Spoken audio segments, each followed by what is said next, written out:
Hello दोस्तों, welcome to Toppers Galaxy. Friends, आज की वीडियो में हम बात करने वाले हैं कि आखिर कैसे हम DSSS का क्वेश्चन पेपर इजीली अटेम्प्ट कर सकते हैं और आखिर हमें कितने क्वेश्चंस अटेम्प्ट करने चाहिए ताकि जो आपका DSSS का पेपर है वो इजीली क्लियर हो जाए। साथ ही हम ये जानेंगे कि किस तरीके से पेपर में हमें नेगेटिव मार्किंग से बचना चाहिए, कब हमें रिस्क लेके क्वेश्चन अटेम्प्ट करना चाहिए, कब हम कंफ्यूजन में होते हैं तो क्वेश्चन अटेम्प्ट करना चाहिए कि नहीं करना चाहिए, साथ ही कब हमें क्वेश्चन को स्किप कर देना चाहिए। ऐसी exam related strategy question paper के टाइम पे वाइल गिविंग द एग्ज़ाम आपको कौन सी स्ट्रैटेजी फॉलो करनी चाहिए, इसके बारे में इस पूरे वीडियो में बात करने वाले हैं। फ्रेंड्स, जैसा कि आप सबको पता है, हम DSSS से रिलेटेड इंपॉर्टेंट इन्फॉर्मेशन हमेशा आपको देते रहते हैं, तो आप डेफिनेटली वीडियो को लाइक कर सकते हैं, चैनल को सब्सक्राइब कर सकते हैं ताकि और ज़्यादा ऐसे अच्छे इन्फॉर्मेशन आपको मिलते रहें। फ्रेंड्स, अब हम बात करते हैं DSSS के एग्ज़ाम की। फ्रेंड, जैसा कि आप सबको पता है कि DSSS में जो है दो सेक्शंस होते हैं, एक होता है आपका पेपर 1 और एक होता है आपका पेपर 2। हम सभी इस बात से अवेयर हैं, जो नहीं है मैं उन्हें बता दूं कि ऑलरेडी हमारे चैनल पे English related, social science related, साथ ही पेपर 1 की स्ट्रैटेजी ऑलरेडी हमारे चैनल पे अवेलेबल है, तो आप डेफिनेटली वहाँ पे जाके देख सकते हैं। साथ ही आई बटन पे आपको जो है मिल जाएगा वीडियो, आप वहाँ से भी जाके देख सकते हैं। कमेंट सब्सक्रिप्शन में भी आपको डिस्क्रिप्शन में मिल जाएगा, तो आप वहाँ से भी जाके देख सकते हैं। ठीक है, चलिए अभी हम बात करते हैं coming back to the strategy.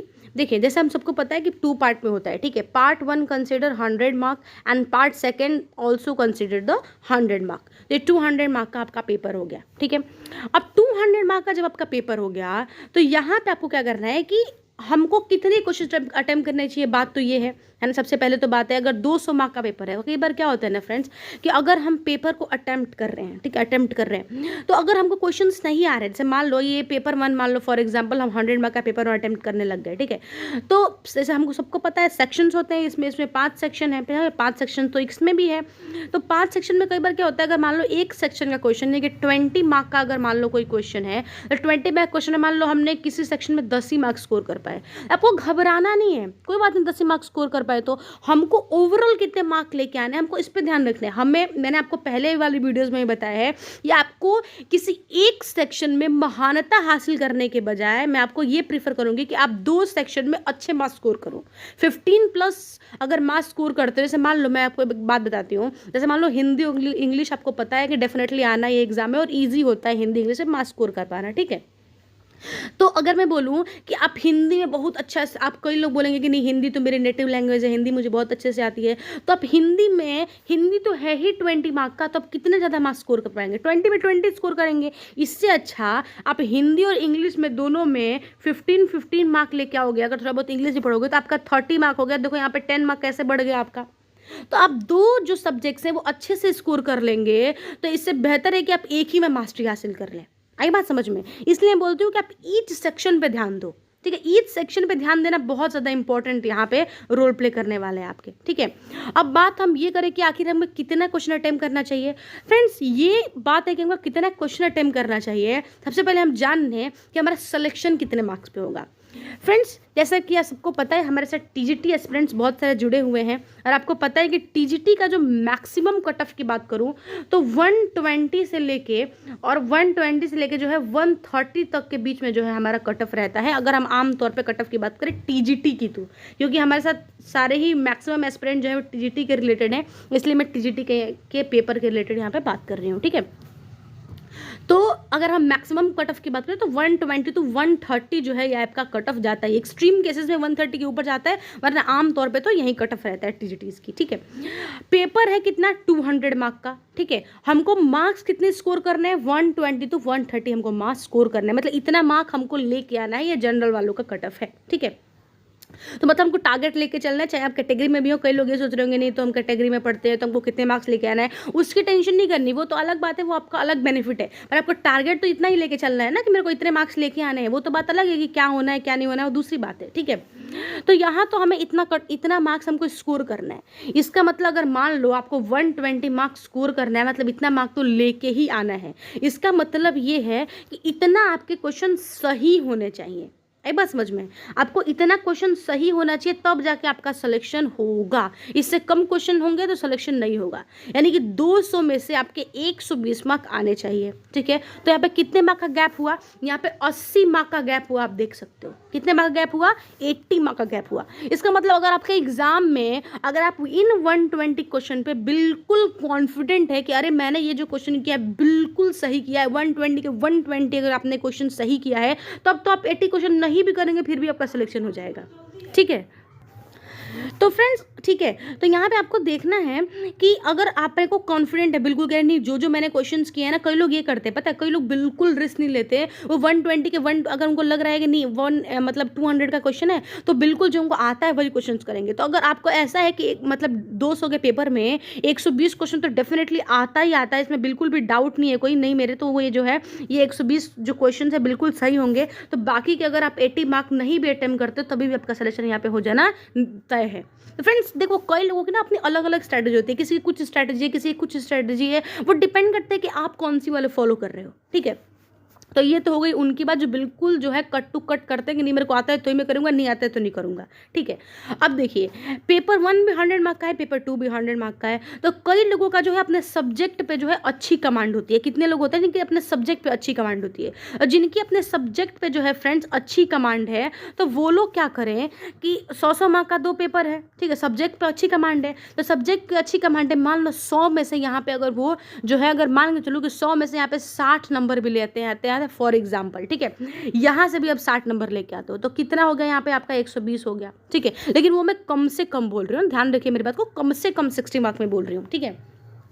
यहाँ पे आपको क्या करना है, पेपर 1 की अगर बात करूँ है ना, पेपर 1 की बात करूँ, पेपर 2 है हमारा, तो पेपर 1 की मैं बात करूँ तो 100 मार्क में आपके यहाँ पे 5 सेक्शन है, 5 सेक्शन मिला के आपका 100 मार्क है।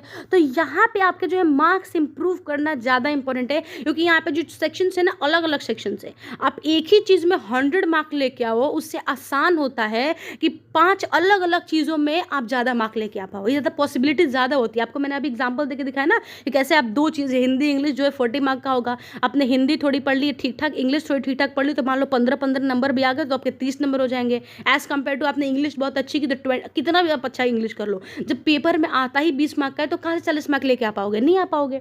आई बात समझ में? तो आप पेपर 1 में जो है कोशिश करो तो ये 60 को आप कट करके यहाँ पे कोशिश करो कि 70 प्लस मार्क में स्कोर कर पाऊँ। अगर यहाँ पे आप 70 प्लस मार्क स्कोर कर पाओगे, और पेपर 2 में अगर कई बार ऐसा होता है ना पेपर 2 खराब हो गया है, फिर पेपर 2 में बहुत डिफिकल्ट क्वेश्चन आ गए, असर्सिव रीजनिंग वाले क्वेश्चन आ गए, असर्सिव रीजनिंग वाले जो क्वेश्चन आते हैं ना, रीजन 2 असर्सिव ये वाला जो क्वेश्चन आते हैं वैसे क्वेश्चन आ गए, या फिर कई बार क्या होता है एग्जाम में हम आउट ऑफ माइंड हो जाते हैं, कुछ समझ में नहीं आता, ब्लैंक हो जाते हैं, तो वहाँ पे जो ये पेपर 1 जो है आपकी बहुत हेल्प करेगा आपके सिलेक्शन लेने में, ठीक है। लेकिन अगर मान लो ऐसा कुछ नहीं हुआ, भगवान मत करे किसी के साथ ऐसा कुछ हो, बट स्टिल अगर आपका पेपर अच्छा जाता है तो ऑब्वियसली 60 का इंप्रूव हो जाएगा। मान लो आपका 70 वगैरह मार्क्स आ जाएंगे, तो 70 कितना होता है यहाँ पे आपका ये जो हट के 140 मार्क हो जाएगा, यहाँ पे कितना हो जाएगा 140 मार्क हो जाएगा, तो आपका सिलेक्शन तो वैसे भी हो गया। आई बात समझ में? तो यहाँ पे मैं आपको ये बताने की कोशिश कर रही हूँ कि अगर आपका रीजनिंग में भी 20 नंबर का अगर 20 नंबर नहीं आ रहा है तो परेशान होने की जरूरत नहीं है। बिल्कुल जैसे मान लो पता है जो पेपर में जैसे मान लो कोई 20 मार्क्स है, जैसे कई लोगों को मैथ्स का फोबिया होगा, कह रहे मेरे को मैथ्स नहीं आती अच्छे से, तो मैथ्स नहीं आती तो 20 मार्क के मैथ्स में अगर आपका 12 नंबर भी स्कोर हो रहा है, 10 नंबर भी स्कोर हो रहा है, तो परेशान होने की जरूरत नहीं है। बिल्कुल आप दूसरा सेक्शन बहुत स्ट्रॉन्ग कर लो कि उसमें मेरा इंप्रूव हो जाएगा, अगर ये में नहीं हो रहा है तो किसी में भी ना किसी भी सेक्शन में आपका 10 से 12 मार्क्स स्कोर करना ईजी होता है। आपका मुश्किल कब बढ़ता है? जब आप 15 के ऊपर जाते हो तब मुश्किल बढ़ता है आपका इंप्रूव करना। बाकी इतने मार्क्स तो हर किसी का जाते हैं, आप भी ट्राई करके देखो, सेक्शनल करके देखो, आपको इतने मार्क्स आ जाने। ऑब्वियसली आपने सीटेट क्लियर किया है, ग्रेजुएशन पढ़ा है, कई लोग तो पीजी भी होंगे, तो आपका इतना नंबर तो आ ही जाएगा, ये कोई बड़ी बात नहीं है अगर आपके इतने नंबर आ रहे हैं तो। आई बात समझ में?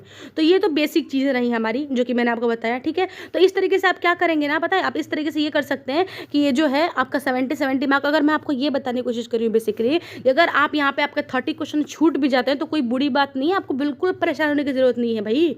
आपको लेके तो आखिर 120 to 130 मार्क्स ही आना है, तो अगर आपके बाकी छूट भी गए तो क्या प्रॉब्लम है? कोई प्रॉब्लम नहीं है, ठीक है। अब यहाँ पे आते हैं हम नेगेटिव मार्किंग पे आपके, ठीक है, नेगेटिव मार्किंग पे आते हैं। तो आपको पता है कि 0.25 जो है हमारा नेगेटिव मार्किंग है, ठीक है। साथ ही हमको क्लियर करने के लिए कितना मार्क चाहिए? 120 to 120 मार्क चाहिए। इस पे क्या है 0.25 मार्क है।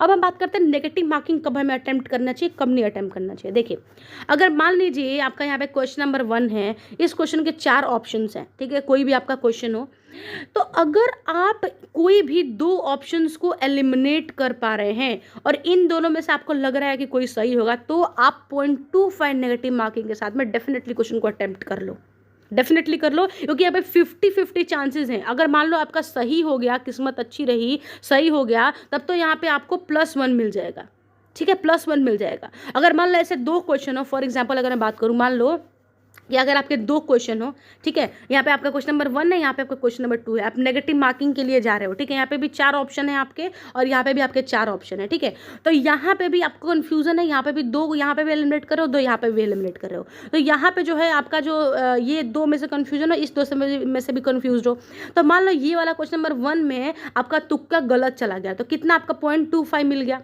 0.25 मिल गया ना, और साथ में आपका जो है ये 1 मार्क तो गया ही गया, मतलब 1.25 कट गया। मैं ये ना बार बार आपको बताती हूँ, मैंने पिछले वाले वीडियोस में भी आपको एक बात बताई है फ्रेंड्स, कि अगर आप एक क्वेश्चन गलत करते हो तो ये मत सोचो मेरा 0.25 मार्क कट गया यहाँ पे, नहीं फ्रेंड्स, आपका 1.25 मार्क कटा है। कैसे 1.25 मार्क कटा है? क्योंकि 1 नंबर तो इस क्वेश्चन का भी आपने खो दिया ना, इस बात का बहुत इंपॉर्टेंट ध्यान रखिएगा, है ना फ्रेंड्स। अगर आपको वीडियो अच्छी लग रही है, मैं फिर से बोलूँगी कि वीडियो को लाइक कीजिए और चैनल को सब्सक्राइब कीजिए, ठीक है, ताकि ऐसे ही अपडेटेड इन्फॉर्मेशन आपको मिलती रहे डेफिनेटली, ठीक है। तो यहाँ पे आपका कितना क्वेश्चन कटा? 1.25 मार्क कट गए, लेकिन अगर आपका यहाँ पे क्वेश्चन सही हो जाता है तो आपका यहाँ पे जो है 1 मार्क मिल जाएगा, तो आपका यहाँ पे सिर्फ 0.25 मार्क ही कटेगा।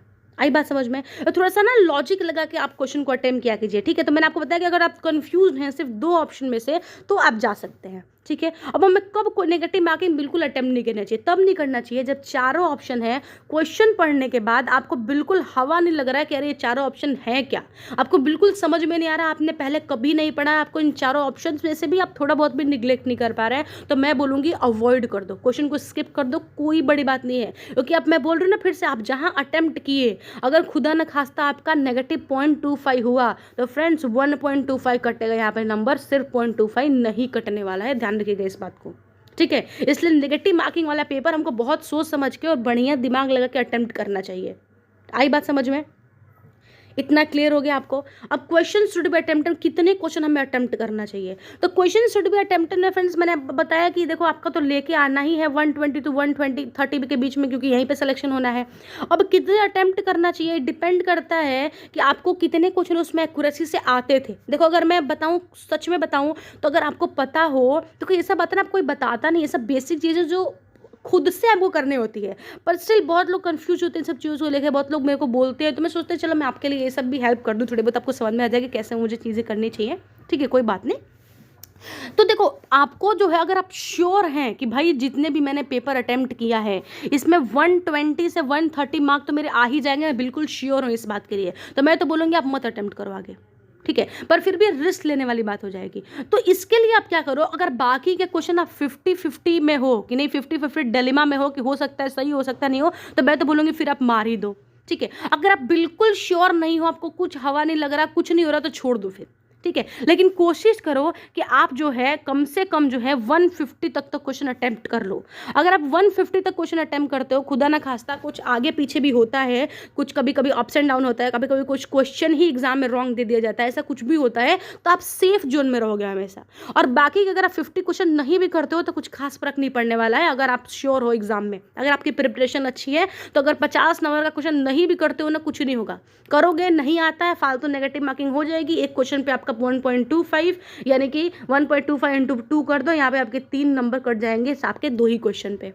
आई बात समझ में? 2 ही क्वेश्चन पे 2 नंबर इसका और 2.50 मान लो, 2.50 मैं बोल रही हूँ, 3 नहीं 2.50, ठीक है, आपके कट जाएंगे ऐसे ही।